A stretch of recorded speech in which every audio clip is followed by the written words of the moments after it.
নারী ক্রিকেট জগতে গোপন এক ঝড়, একদিকে মাঠের মাঝে সফলতা খোঁজ, অন্যদিকে মাঠের বাইরের বিতর্ক।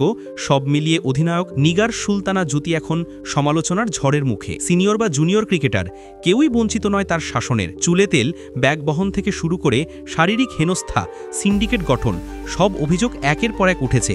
দেশের নারী ক্রিকেট প্রেমীরা উদ্বিগ্ন, কারণ এই বিতর্ক কেবল ব্যক্তিগত নয়, দলের সামগ্রিক পরিবেশকেও প্রভাবিত করতে পারে।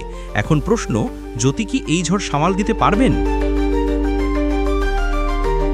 জাতীয় নারী ক্রিকেটে অধিনায়ক নিগার সুলতানা জ্যোতির নামে বিতর্ক ক্রমশ তীব্র হচ্ছে। সাম্প্রতিক সময়ে তার বিরুদ্ধে যে অভিযোগগুলো উঠেছে তা কেবল ব্যক্তিগত নয়, দলের সামগ্রিক পরিবেশকেও প্রভাবিত করছে। সাবেক এবং বর্তমান খেলোয়াড়রা জানান, জ্যোতি জুনিয়র ক্রিকেটারদের সঙ্গে নিয়মিত শারীরিক এবং মানসিক হেনস্থা চালাতেন। অভিযোগ রয়েছে, অনুশীলনের সময় জুনিয়রদের দিয়ে নিজের কিট ব্যাগ বহন করানো, প্রচণ্ড গরমেও বাধ্য করা এবং এমনকি ড্রেসিং রুমে মাথায় তেল মাখানো সবই নিয়মিত চলত। সাবেক পেসার জাহানারা আলম, যিনি বর্তমানে অস্ট্রেলিয়ার সিডনিতে রয়েছেন, জানিয়েছেন সিন্ডিকেটের কারণে তাকে দল থেকে বাদ দেওয়া হয়েছিল।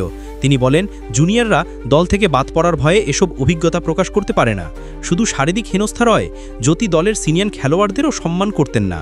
রোমান আহমেদ, সাবেক অধিনায়ক, জানিয়েছেন যে জ্যোতি নিজের পছন্দের খেলোয়াড়দের নিয়ে দল গঠন করতেন, ফলে অন্য যোগ্য খেলোয়াড়রা দল থেকে বাদ পড়ত।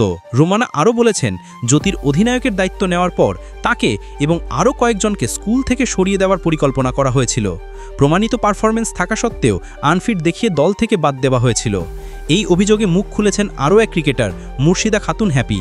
তিনি জানিয়েছেন, সামান্য ভুল হলেই জ্যোতি নোংরা ভাষা ব্যবহার করতেন এবং প্র্যাকটিস ম্যাচে ক্যাচ মিস করলে মাঠ থেকে বেল করে দিতেন। উদীয়মান পেসার মারুফা আক্তারের সঙ্গে এমন আচরণেরও উদাহরণ পাওয়া গেছে। নিগার সুলতানা জ্যোতি 2000 সালের পর থেকে জাতীয় দলের অধিনায়ক হিসেবে দায়িত্ব পালন করেছেন। প্রথম দিকে তার নিবেদন ও নেতৃত্বকে দেশের নারী ক্রিকেটের জন্য দৃষ্টান্ত হিসেবে দেখা হয়েছিল।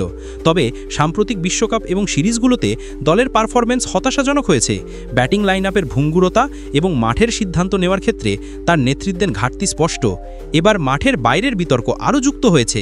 শারীরিক হেনস্থা, সিন্ডিকেট তৈরি, জুনিয়র ও সিনিয়র খেলোয়াড়দের প্রতি অসম্মান, সব মিলিয়ে এই বিতর্ক জ্যোতির নেতৃত্ব এবং নারী ক্রিকেটের ভবিষ্যৎকে প্রশ্নবিদ্ধ করছে। খেলোয়াড় এবং সমর্থকদের মধ্যে উদ্বেগ বাড়ছে, কারণ নেতৃত্বের অভাব শুধু পারফরমেন্সকে প্রভাবিত করে না, দলীয় মনোবলও কমিয়ে দেয়। নতুন দায়িত্ব, আন্তর্জাতিক চাপ এবং মাঠের বাইরে চলমান বিতর্ক, এই সব কিছুর সঙ্গে জুড়ে আছে জ্যোতির সামাল দেওয়ার প্রশ্ন। নারী ক্রিকেটের ভবিষ্যৎ, জুনিয়র খেলোয়াড়দের নিরাপত্তা এবং জাতীয় দলের পারফরমেন্স সবকিছুই এখন তার নেতৃত্বের উপর নির্ভর করছে। এভাবে জ্যোতির ভবিষ্যৎ, দলের অভ্যন্তরীণ সংস্কৃতি এবং জাতীয় নারী ক্রিকেটের মান সবই এখন এক সূক্ষ্ম সংকটের মধ্যে দাঁড়িয়ে আছে। জনগণ, সমর্থক এবং খেলোয়াড়রা খেয়াল রাখছেন আগামী দিনগুলোতে এই বিতর্ক কিভাবে সমাধান হবে এবং নারী ক্রিকেটের নেতৃত্বের মান কতটা শক্তিশালী হবে।